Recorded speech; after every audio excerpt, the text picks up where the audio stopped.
So we actually launched on Amazon with our regular strength. And I think this is one of the maybe key fails of 2022. What we didn't do, and it's funny because I teach this to my entrepreneurs all the time, yet I didn't do it, figuring out what your persona is per channel. So you might have a customer persona that is D2C and it's very specific. Maybe your retail customer is a little bit different, but each persona should change depending on your channel. Maybe they're the same, but they're probably not.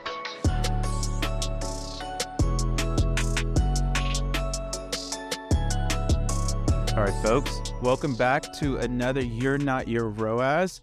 We're going to do some psychonaut adventuring with Stefany Nieto today, co-founder of Gwella, did some really cool stuff with Green Igloo, just an amazing human. And also, there's a lot of really cool, interesting regenerative mindsets. We're getting into a lot of awesome stuff, but Stefany, thank you for coming on the show. Thank you for having me. Of course. Where does this podcast find you today? I'm located in Toronto, Canada.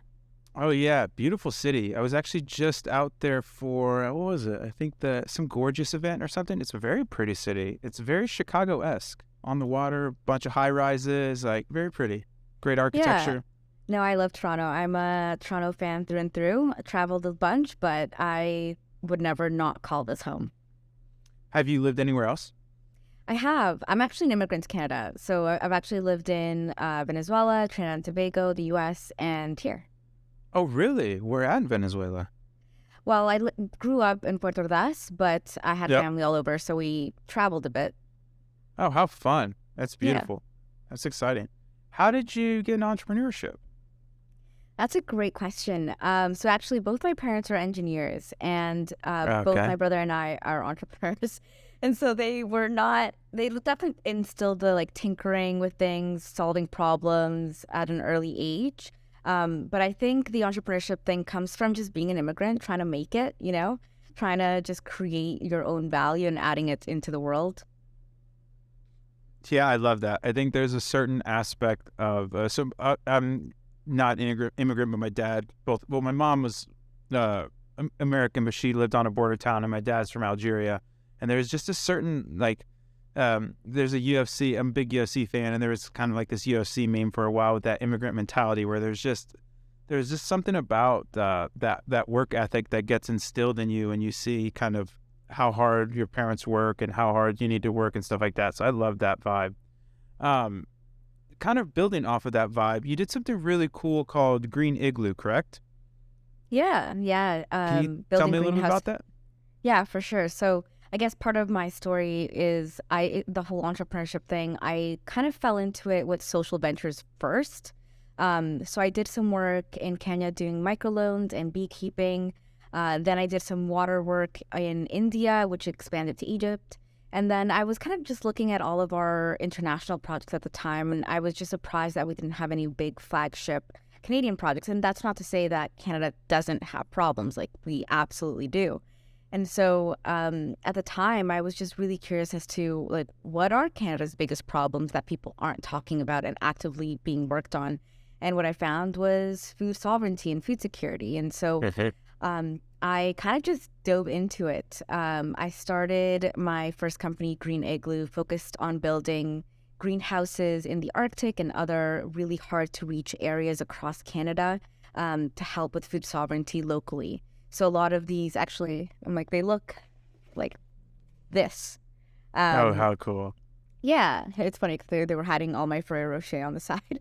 But yeah, I just, my co-founder and I at the time, we built a bunch of greenhouses. It's still going. Green Igloo is still a great organization, and they're still building and growing as we speak. But that's how I kind of fell into entrepreneurship, and that was my first stint-ish.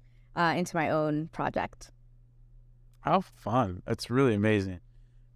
There's something that is kind of sporadically interjected across all the bios and research that I've done on you. And you have something that you're kind of aspiring to in that regenerative mindset. What is a regenerative mindset? To me, regenerative mindset is just replenishing more than you're taking. And so this can be, felt throughout my work, whether it's the businesses that I start or how we operate or, what sectors we're working in. It's just that core belief that, you want to put back more than you are taking out. I actually first heard it at this conference right before the pandemic. And we were talking about, how sustainability has become such a greenwashed word. And what does sustainability mean? Everybody just kind of renames it and says that they are sustainable and that they're helping our earth, et cetera, when in reality, they're not really doing that much. And so I really liked the concept of regeneration as a way to just look at how you can do better in any sense of the word, personally, professionally, in your business, and so on. Oh, that's beautiful. I have a similar ethos of create more than you consume, where you always want to kind of leave the world in a surplus, leave the, especially I'm a big outdoors guy, and so there's kind of like that hiking thing of like leave the trail better than you found it kind of stuff. So I think that's just a beautiful way to live. It's fantastic. Another cool thing that you started was your entrepreneurship program for the Women's Entrepreneurship Hub. Will you tell me a little bit about that and what inspired you to do that? Absolutely. So back to the doing stuff in Kenya and doing stuff in India. And at the time, when I started Green Igloo and when I ran Green Igloo for so many years, I didn't actually want to be an entrepreneur full time. Throughout these different projects that I led, I had a full-time job and I was a full-time student. And it was just me scared, I guess, of being an entrepreneur. And so throughout that time, not only did I do Green Igloo and all these other projects, I also worked for the government for a while. I worked at different incubators and accelerators. I worked for different startups and I consulted in the fintech space. And during that time, I didn't start it, but I am one of the lead facilitators. The Women's Entrepreneurship Hub, when it was starting, they wanted to teach the business model canvas. And for those listening that might not be as familiar, business model canvas is basically just like a shorter form of a, business plan. Instead of writing 30 pages, you have one page where you kind of map out your business, and it's an iterative process. And so at the time, I had worked with the business model canvas pretty extensively throughout all my projects. And so it started off as a favor to a friend. I was asked if I could come in and help teach it.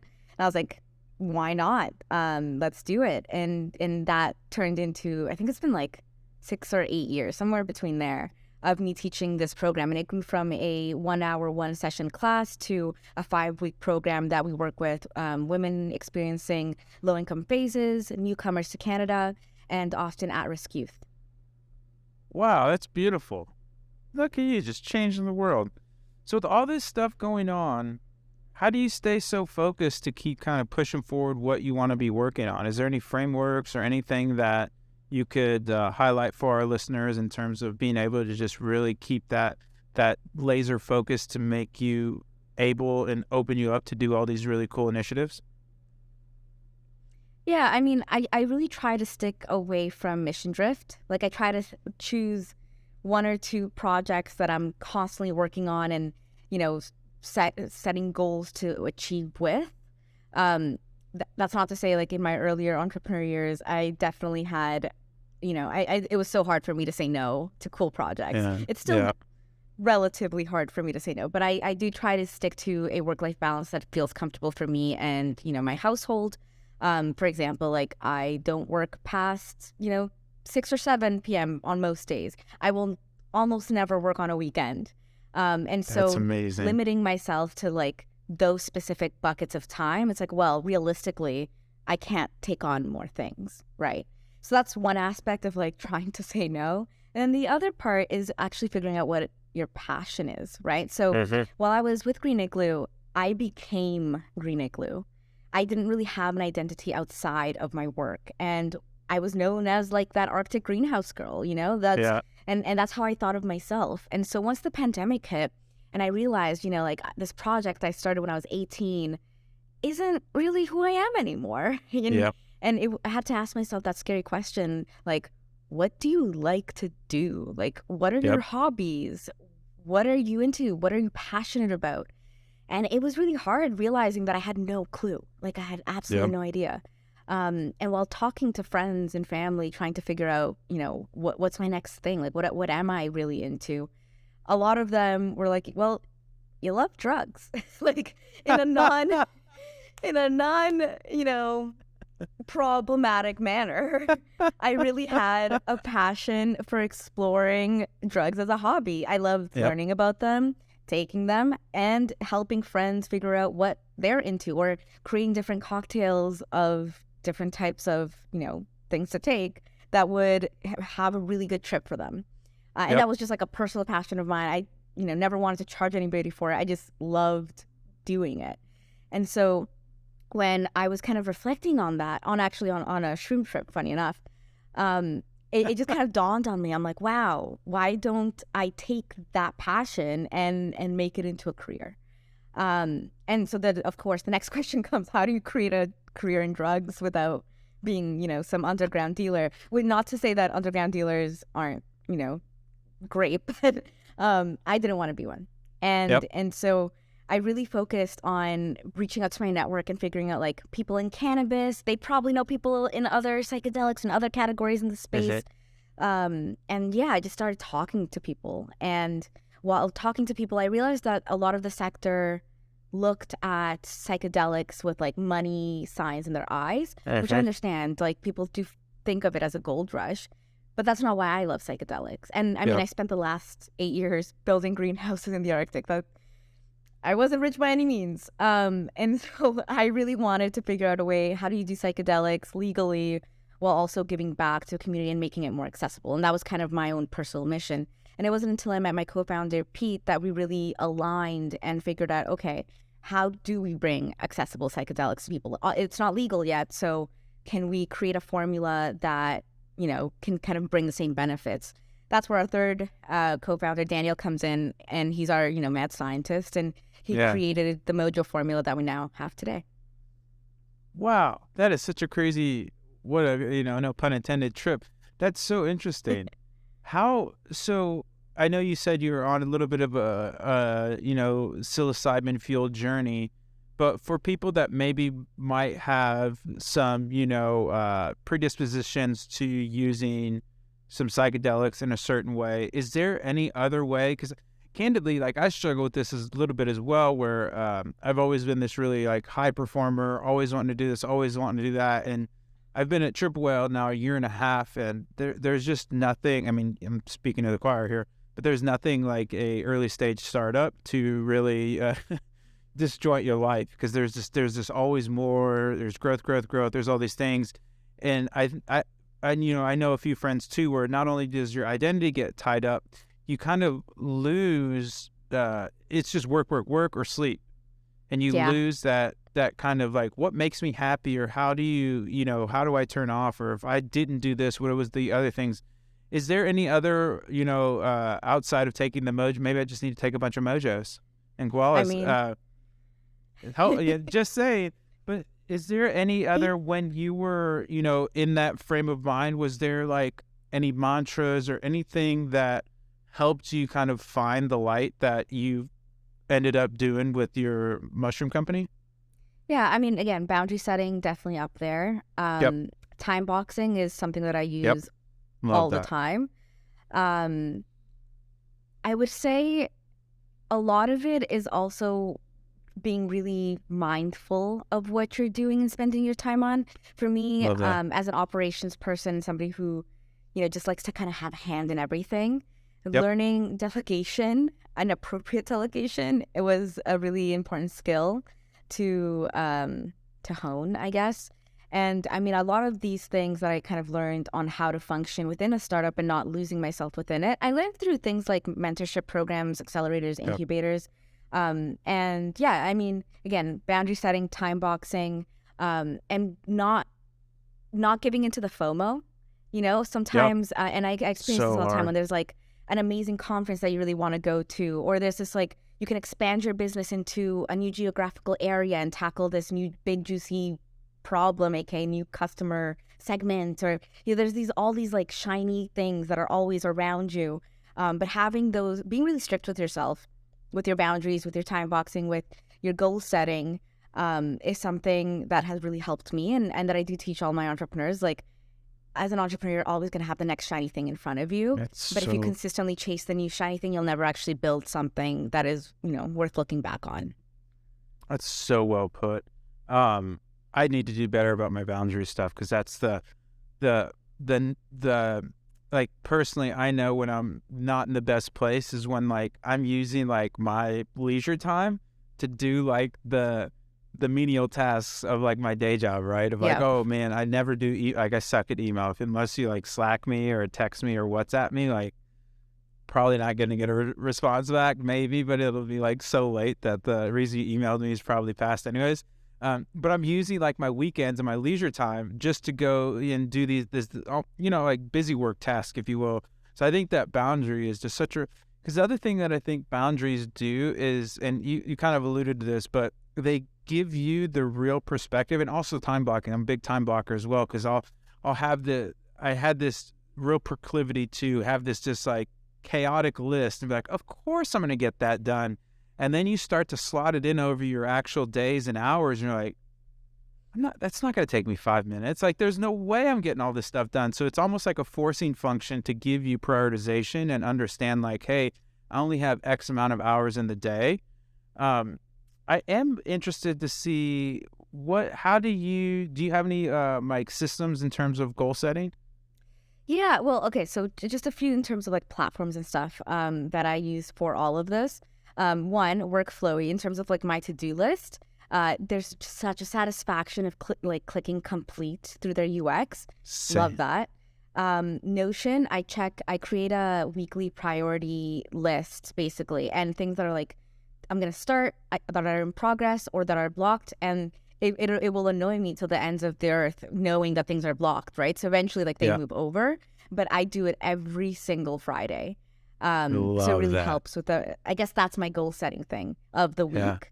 In terms of like quarterly goals, I do set them, and I set them with my team, and I set up this whole like KPI tracking thing across departments, across the organization.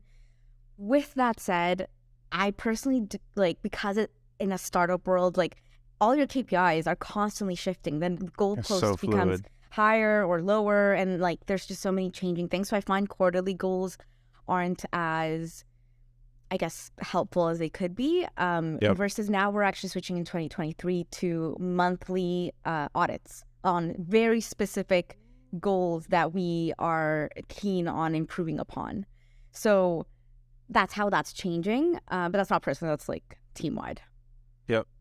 No, I love that. I'm a big Notion user as well. I absolutely love it. I just got access to the new AI stuff. They have dependencies now in tasks and stuff. It's so good. I'm so excited to we're rolling out. I just unlocked it for my team, so we're rolling out some new good in Notion for that. But I like the monthly thing, and I really enjoy the idea of looking at those block tasks. And so this is something I use something called Superhuman for email, which I never do anyways. But it's really cool. They have one of the best onboardings.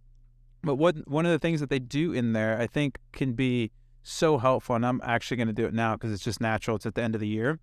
But basically, any emails that you haven't answered that are 60 days or older, they just automatically tell you to delete them. Where it's just like, get rid of that. It hasn't been important enough for you to look back on it in 60 days. It's not going to be important. And if it is a big deal, it'll bubble back up.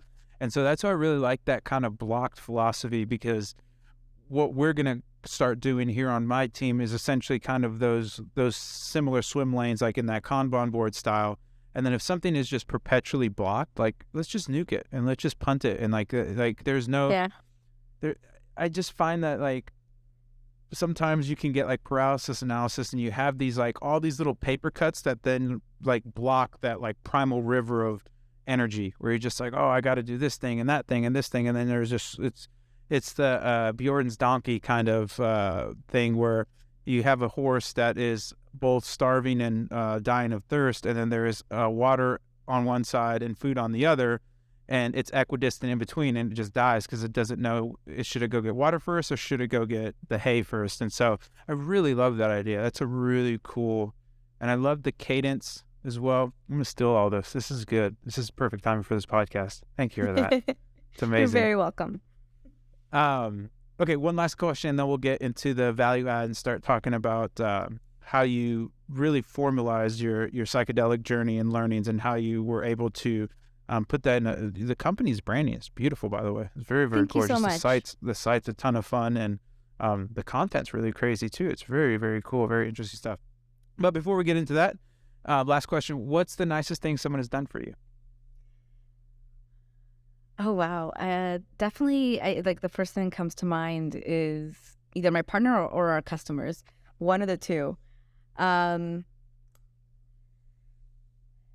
You know what? One of the simplest things that I really love, my partner sets up my coffee in the morning. And it's one of my absolute favorite things because I don't do like the typical coffee thing. Like I do one of those like espresso makers. So it's several steps to, set it up. I think that's one of the nicest things that's just like an ongoing. But also I absolutely love when customers figure out like the brand and then they do the research to figure out who the founders are. And then they message me privately and they're just like, hey, I love, Mojo. I love what it's done for me. And it's just such a nice thing.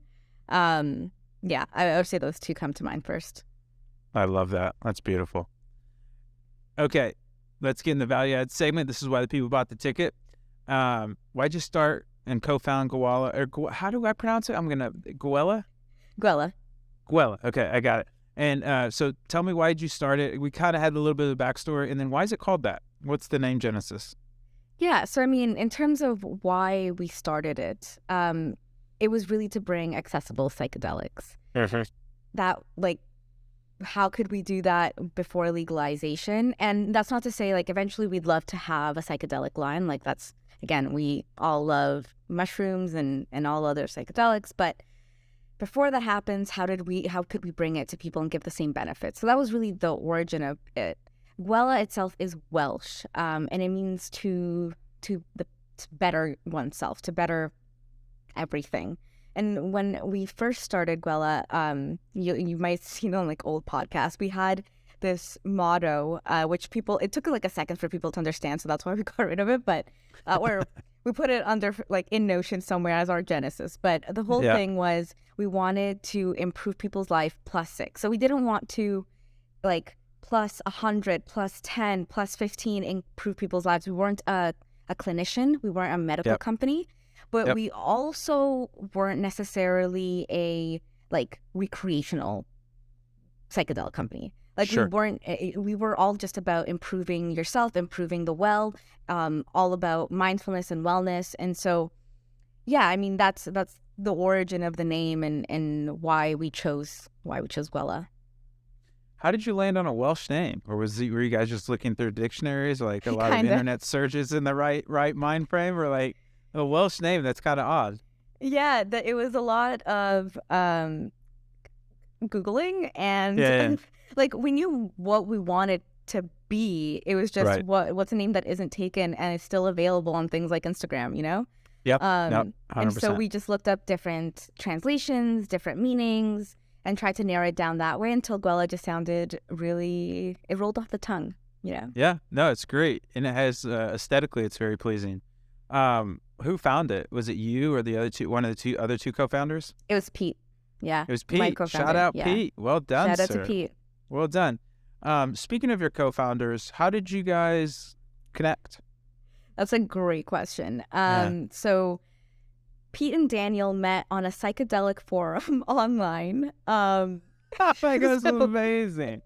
Yeah, so that was them. And then Pete and I met through a mutual friend. So one of his mutual friends was actually one of my photographers for Green Igloo in the Arctic. So we shot a bunch of beautiful imagery and, we stayed friends. And so when I was looking into who's working in cannabis or potentially psychedelics, our mutual friend was just like, I know this guy. He wants to start a psychedelic company. Y'all should chat. This was during the pandemic. Oh my gosh. So we ended up working together and co-founding Gwella without meeting each other in person until I think it was like maybe 6 to 8 months in when we first met in person.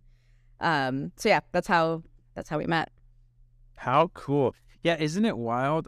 Especially with like video and all these things now, I've worked with people that I feel like I've known forever, and then I'll meet them in person. I'm like, oh my gosh, I've worked with you for like to your point, like 6 to 8 months, and we've never interacted in person before. It's such a unique thing. We're like, oh yeah, I feel like I know you already. It's so fascinating.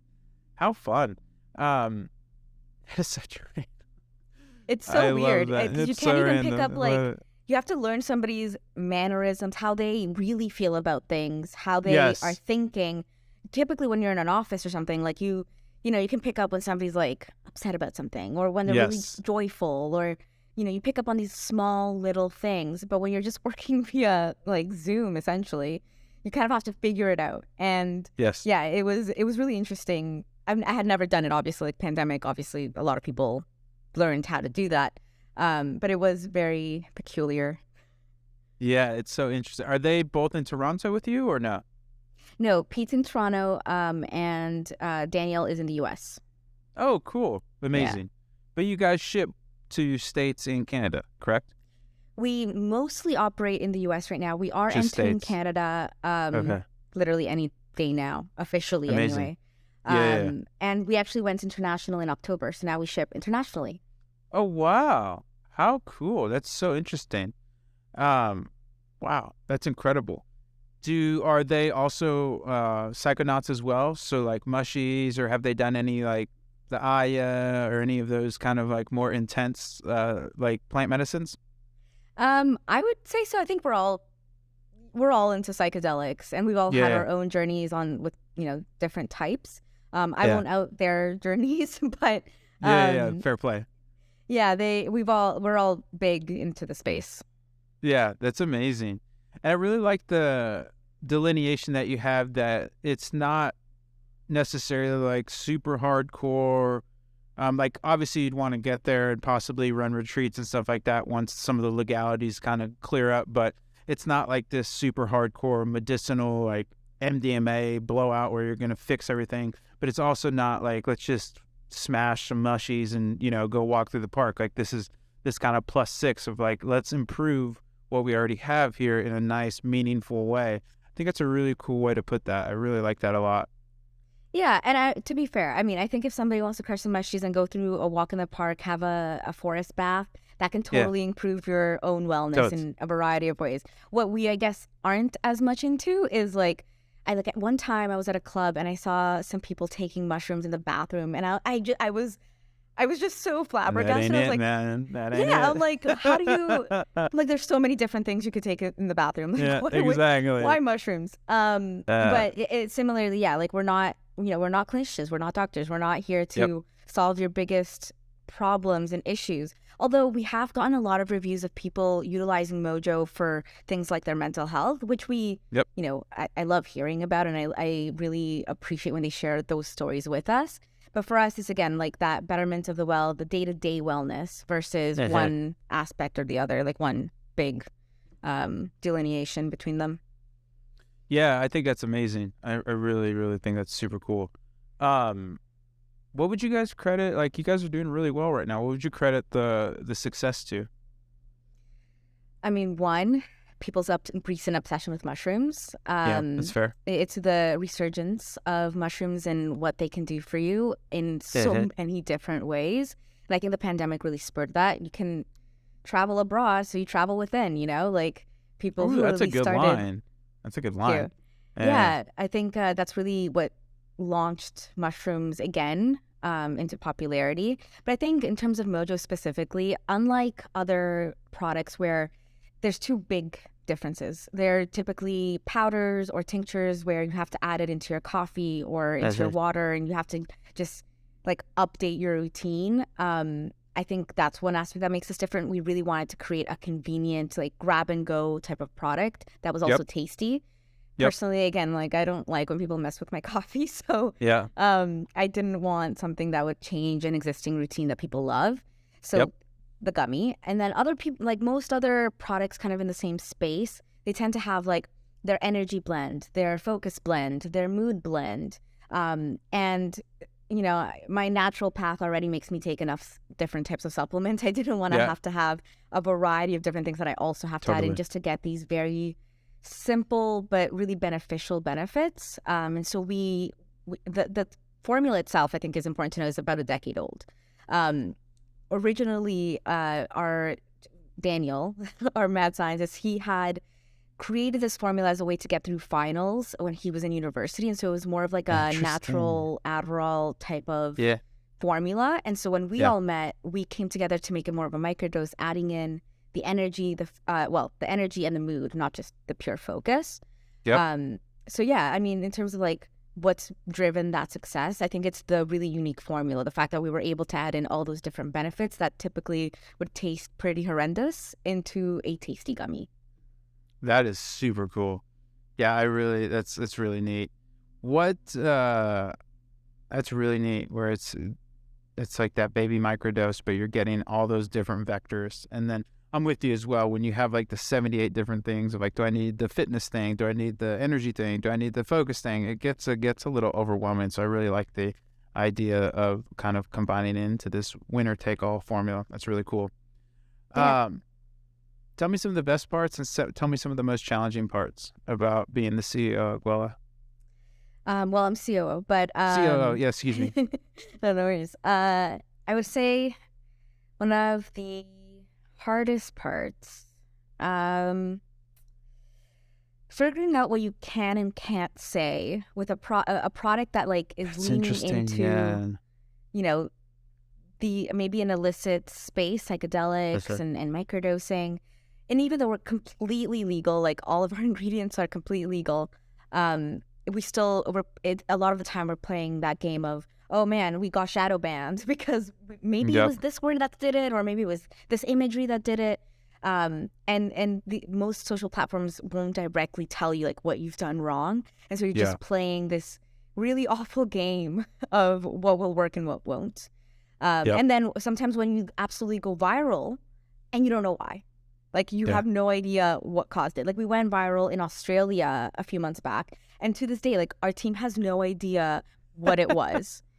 So I would say that's one of the hardest things. One of the best things, especially about Mojo, is again getting those customer feedbacks when they're just like, Mojo has changed my life. Again, we don't want to be like a medical company.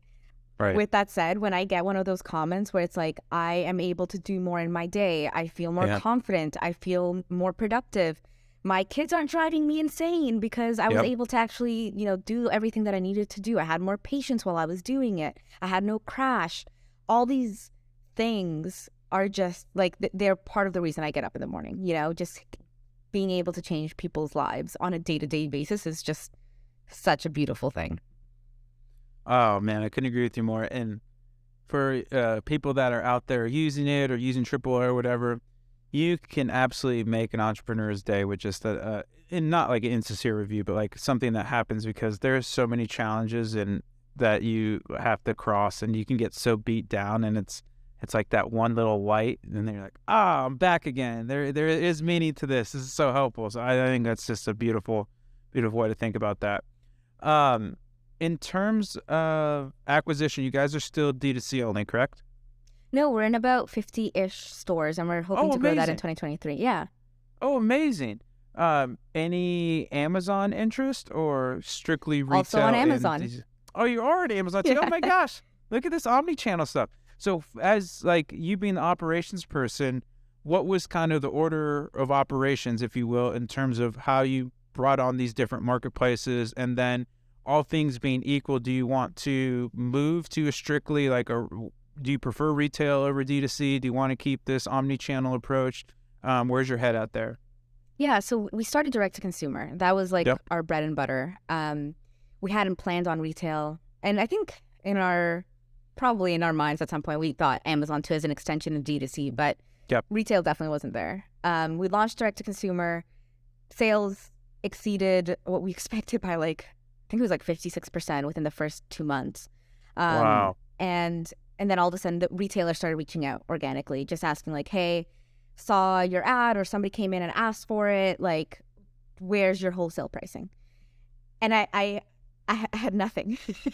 I had absolutely nothing. So I created a Notion page, which is actually where all of our wholesale stuff lives. And, I created a sell sheet and pricing and volume discounts and all of these things, and I had no idea how to create it. I started reaching out to different, brand founders that were also in retail. I'm like, how do you guys do it? And then, we learned. And so we launched retail. That's been, steadily growing. We are planning to invest more into it in 2023. And we are in the middle. I can't disclose some of the retail partners that we have come up and coming, but there are some big announcements for February.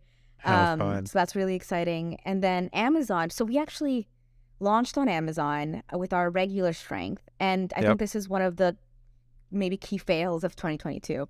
What we didn't do, and it's funny because I teach this to my entrepreneurs all the time, yet I didn't do it, figuring out what your persona is per channel. So you might have a customer persona that is D2C and it's very specific. Maybe your retail customer is a little bit different, but each persona should change depending on your channel. Maybe they're the same, but they're probably not. And with Amazon, we launched our regular strength. Our reviews were awful. We had a 3.2 or something. And the thing is, Amazon buyers tend to go for the hard stuff. They want the extra strength. They want the most bang for buck. That's why they're on Amazon, And so anyway, we ended up taking down that listing. We got into an accelerator, and we were working with an Amazon agency, and they were just that was your key learning there. That's not what you guys should have launched. You should nuke the listing, and we should relaunch with your extra strength SKU. And so there was a lot in there to figure out how to nuke a listing. But we did it. We relaunched our extra strength. And now I think we're at a 3.9 or so. And so we're actively figuring out different tactics to get up to the 4.0. And it's still a work in progress, honestly. We only launched it in October, or relaunched it in October. But in terms of what are we planning to stick to? Do I have a favorite? I mean, I personally love working with retailers, getting their feedback, hearing about their customer stories. It's such an amazing relationship that we've honed with these people. So I think we're want to continue that. But then direct to consumer, love when people find the brand and they really relate to it. And then Amazon, I have high hopes. I have high hopes that we will figure out the whole review thing. Anybody listening, please help me out with reviews. Drop a review, people. Right. So yeah, I think we're probably going to stick with the Omnichannel tactics and the way that we've been building it, at least for now.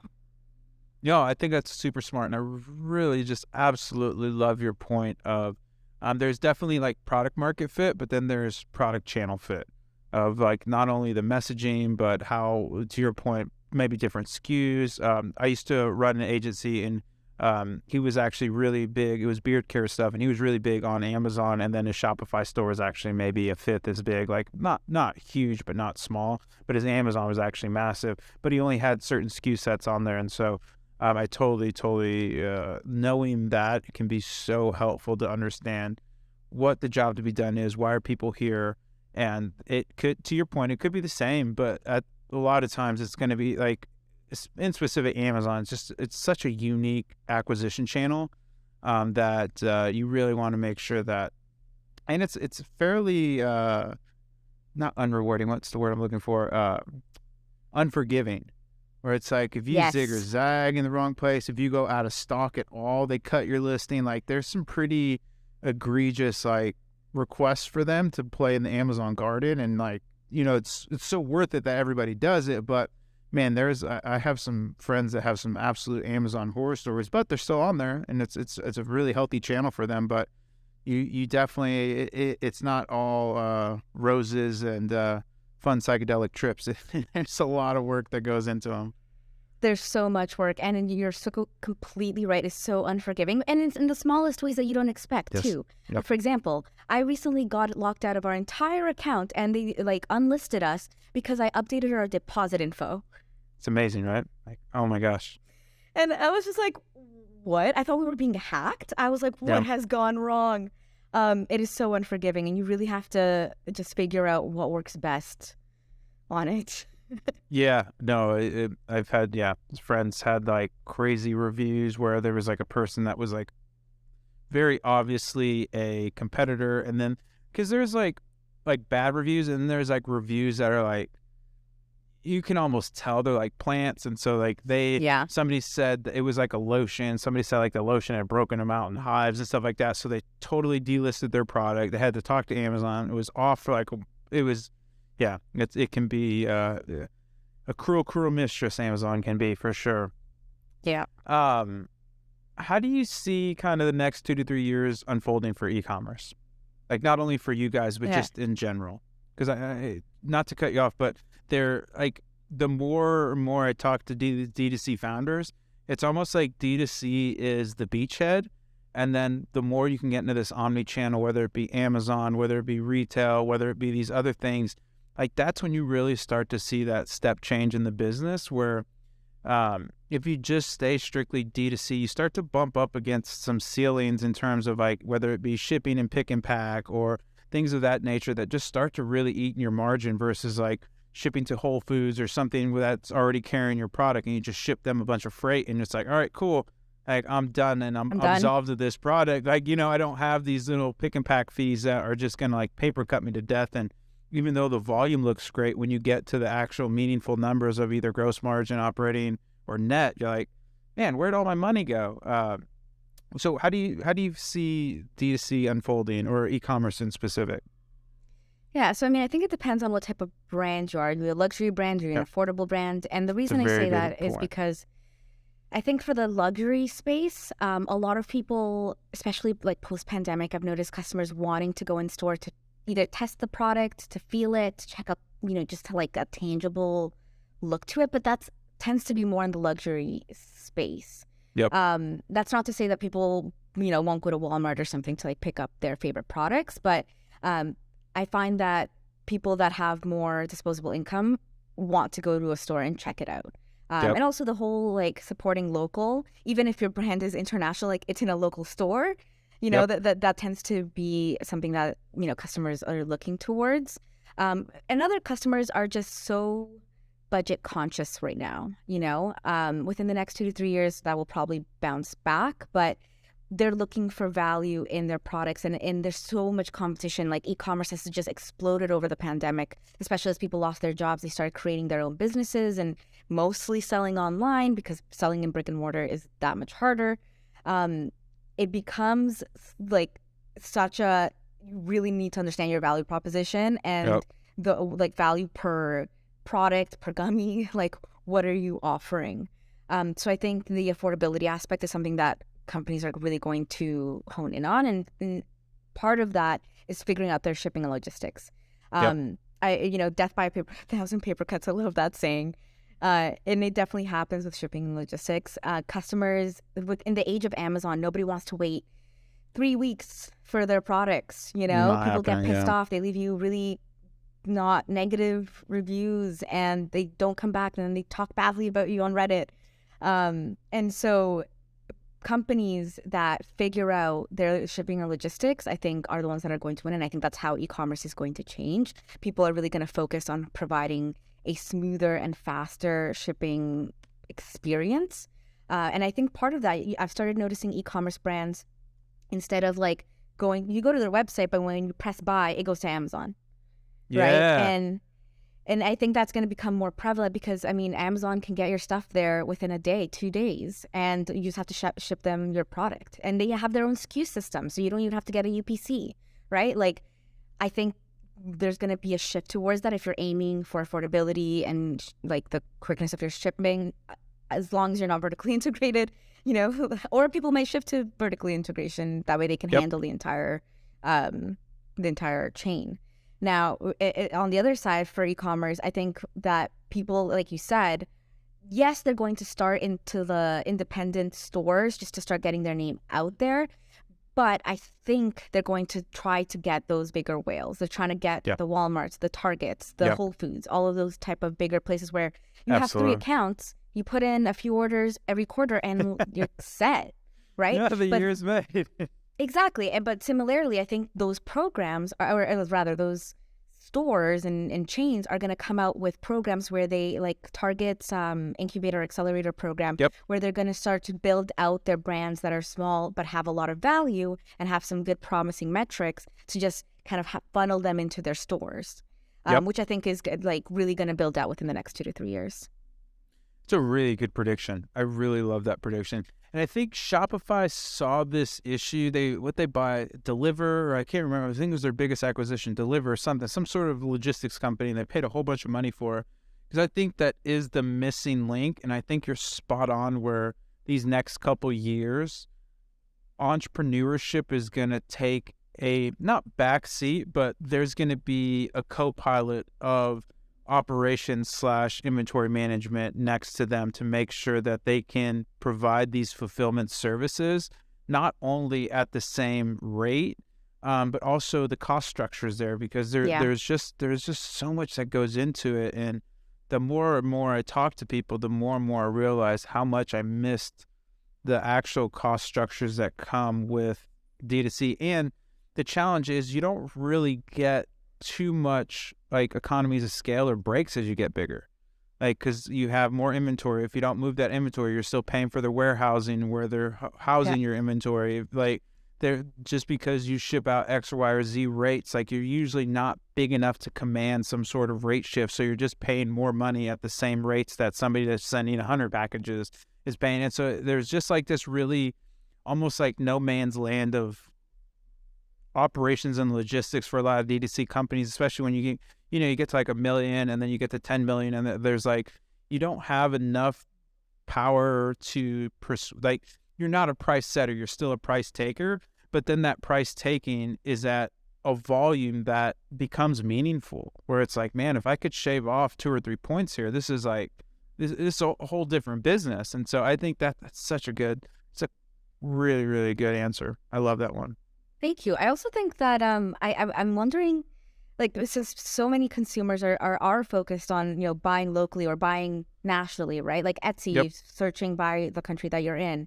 I'm wondering, will there be a marriage between Etsy plus shipping and logistics? That way you can do Amazon, but locally, And so people that are doing more handmade, not handmade, but more artisan or more small business type of products where you haven't reached those big breaks, you go to Etsy to kind of be your own marketplace that handles your shipping and logistics without having to, give money to Amazon. Yeah. No, I think it's ripe for disruption, especially if you can figure out a way to subsidize it, or, maybe you could pay a flat fee, almost like an inverse Amazon Prime, where you can just pay a flat fee and you can ship up to X or Y or Z thresholds and you don't have to think about it. It's just like, hey, get it done. It's a really interesting. I think there's going to be, and the other thing is there's just a crap ton of money in logistics and shipping. It's one of those things like, I can't remember who told me this, but like the boring businesses can be like just the best businesses. Like warehousing is like warehousing technology. Like there's all these like really like, I'd want to like stab myself in the eye if I was working in that. And then you look at like the market caps and like how much money's actually running through these verticals. You're like, wow, maybe I was wrong about that. But that's really enlightening. I love this. That's really spot on. I think that's probably the best 2023 take. I think there's just going to be a huge shift, and it kind of makes it hard too, right? Because not only do I have to sell and get these customers acquired and build this brand that people love, but then I also have to figure out how to meaningfully yet economically ship and deliver my product. Like, yeah, it's a lot going on, especially for the, again, that 1 to 10 million kind of range, or where you've had that product market fit, but you really haven't figured out the business efficiencies yet to really take your company to the next level. That's so interesting.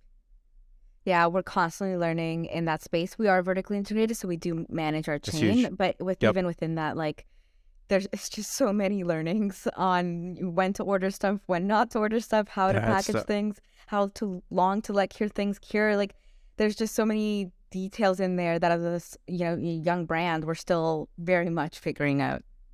Yeah, absolutely. And yeah, for you guys, well, you don't have to deal with sizing. So that's the one thing, like apparel brands just freak me out, where it's like inventory is hard enough. And then can you imagine like all these different variants of like how many smalls, mediums, larges do you get? Like, oh my gosh, kill me. And then you add in a colorway and then like it just gets crazy. But I think inventory is also going to be something that is going to be ripe for disruption, like being able to figure out a meaningful way to forecast, things of that nature. Because that's the other thing that I think gets lost upon a lot of people, because a lot of these D2C businesses aren't these, $500 million, billion-dollar companies. They're usually there's nothing wrong with like a $50 million company. It's fantastic business. But the logistics and then the cash flow requirements are just really challenging. And if you go out of stock with like one of your hero SKUs, what do you do, right? Like a lot of times it's going to be usually, again, 30 to 60 days, depending on how awesome that supplier is of lead time. So that's 2 months of like your best product down. If your best product's down, what are you going to do with acquisition? Are you just going to add money on fire because you're going to be pushing them to products that people really don't want because your best sellers? And it gets into this quagmire really quickly of cash flow where you really need to understand, and now even more so because cash is so expensive. Before it was a little bit cheaper. People were just kind of handing it out. You need money. But as we go into 2023, interest rates are crazy. There's a lot of macro economic things going on. And so with the money being so expensive, making sure that you really know kind of your cash conversion cycle, understanding your cash flows, I think it's also going to be right up there with understanding your logistical demands. On top of that, just forecasting what your customers actually want, not based on necessarily just like what your sales are during any given month or any given quarter, but also looking at their behavior based on who's coming back on a month-to-month basis versus who isn't and why. Basically just getting way better at your forecasting is just key to not dying.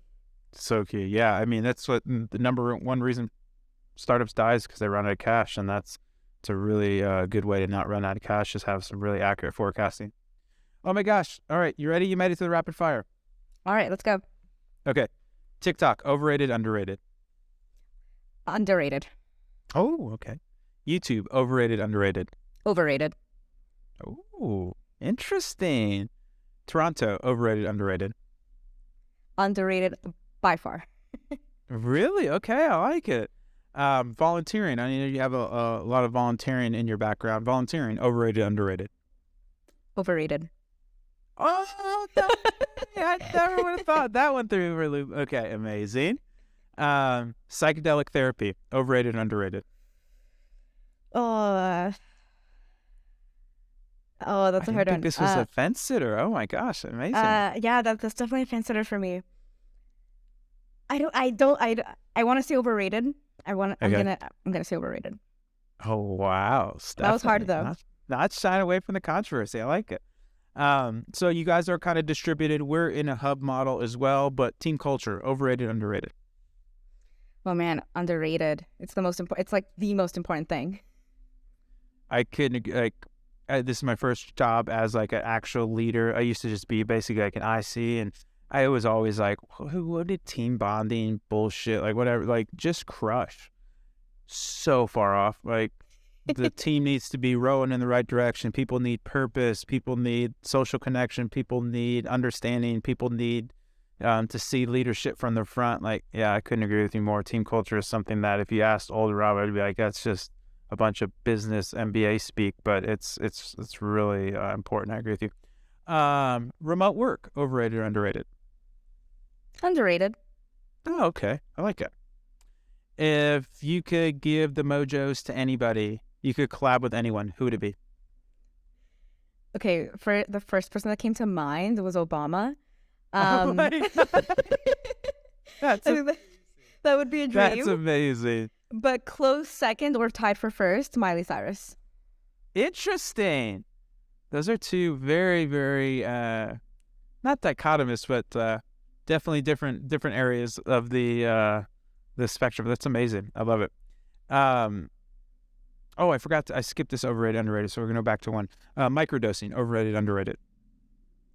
I would say underrated. Yeah, amazing. Favorite mushroom? Ooh, because there's like a bazillion of them, right?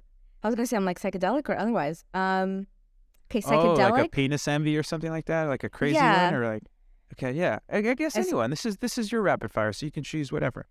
I'm gonna go with psychedelic, and I'm going to go with tidal wave. Oh, amazing! All right. Is there like a leafly for mushrooms? Like leafly is like for cannabis, like and so like mushroom kind of thing.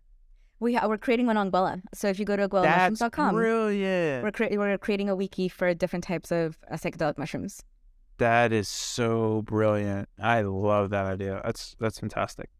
Favorite meal and why? Breakfast. And I literally, it's like back when I was on Tinder, that was my bio. Like, I just love breakfast. I don't know why, but it is, everything about breakfast is my favorite. I'm the same. And I was just, where was I at? In London, out in England, and they do horrible breakfasts. I know. The British don't do breakfast well. No. So, but I'm a big breakfast guy myself. Favorite place to travel to and why? Italy. And I'm going to go ahead and say Rome. You know, when you step into a city or a place and you feel like, wow, like I'm meant to be here. Like, that was Rome for me. I could love that. Toronto is my favorite place on earth, but Rome is a close tie for first. If I chose anywhere else, it'd be Rome. I love that. And supposedly the Colosseum is just, even now, still pretty like incredible, right? Where you can just, it's just this commanding structure where it's like, just think of it back then where there was nothing. Then you just have this stadium just domineering over this whole city. It's just pretty incredible. Italy's on the list. I recently got to go to Barcelona, and I had that vibe where just like, that's a wonderful city for me. I love walking. I love architecture. Just the whole vibe in Barcelona is incredible, but Italy's on the list. Okay, last question. If you could have dinner with 3 people, dead or alive, fictional or non-fictional, who are you inviting? So you're at a 4-person sitting. You're sitting at the head of the table. You get 3 invites. Who's getting an invite from Stefany? Okay. I'm going to go with Margaret Atwood, Oh. Obama, and you'd think it'd be Miley Cyrus, but you got to pitch them on the collabs. Come on. Right? Yeah. Honestly, I think it would be my favorite artist, Taylor Gold. So from Dawes. It's like this band. They're from California. He's married to Mandy Moore. I would say Taylor would be part of that. Two musicians and a politician, and everybody's still alive. We might not be, but very interesting. Jeez, don't hex everybody like that. That's amazing. Stefany, that was fantastic. You made it out alive of rapid fire. Tell the people how they can connect with you. How can they go buy some Gwella, some Mojo? This time is yours. For sure. Again, Amazon reviews, please. Please, Mojo people. Microdose, just put that in the search bar. That would be great. But you can otherwise get Mojo on mojo.shop or gwellamushrooms.com. You can connect with me. I'm basically steph.psych or steph_psych on anything and everything. It's either a period or an underscore. And yeah, reach out. I'm happy to chat always. Amazing. Thank you so much. Your answers are so thoughtful and eloquent, and this is amazing. I always love the Canadians. I guess you're a transplant Canadian, but it's consumed you. You just have that beautiful, bubbly Canadian personality. I really appreciate you taking the time for us. And then I actually think it's got rescheduled too. So thank you for the flexibility in your scheduling as well. This is just really interesting. I loved your 2023 picks. I loved your just frameworks, and just you have a great vibe. It's very, very awesome. Thank you so much. All right, folks, that's it. That's another You're Not Your ROAS in the books. If you want to get more involved with Triple Whale, we are triplewhale.com, and then we have a fantastic newsletter that goes out every Tuesday, Thursday called Whale Mail. You can subscribe right at triplewhale.com/whalemail. And by the time this drops, you can actually sign up for the Whaleys. So it's going to be our D2C awards show. Think of the Oscars for D2C. We're kind of taking the mullet approach for events, where it'll be all business in the front, party in the back, where we'll have 2 days of education and then 2 big parties. So that'll be in Austin, Texas, February 1st and 2nd. thewhaleys.com. Go check it out. Grab your tickets. Stefany should make it out to Austin. If you can make it out in February, it's going to be a blast. It's going to be a fun one. Absolutely. All right. Awesome, folks. Thanks so much. Go leave a review. Go subscribe to the channel. Go do all the things. You guys know what to do. Thanks so much for stopping in. Bye-bye.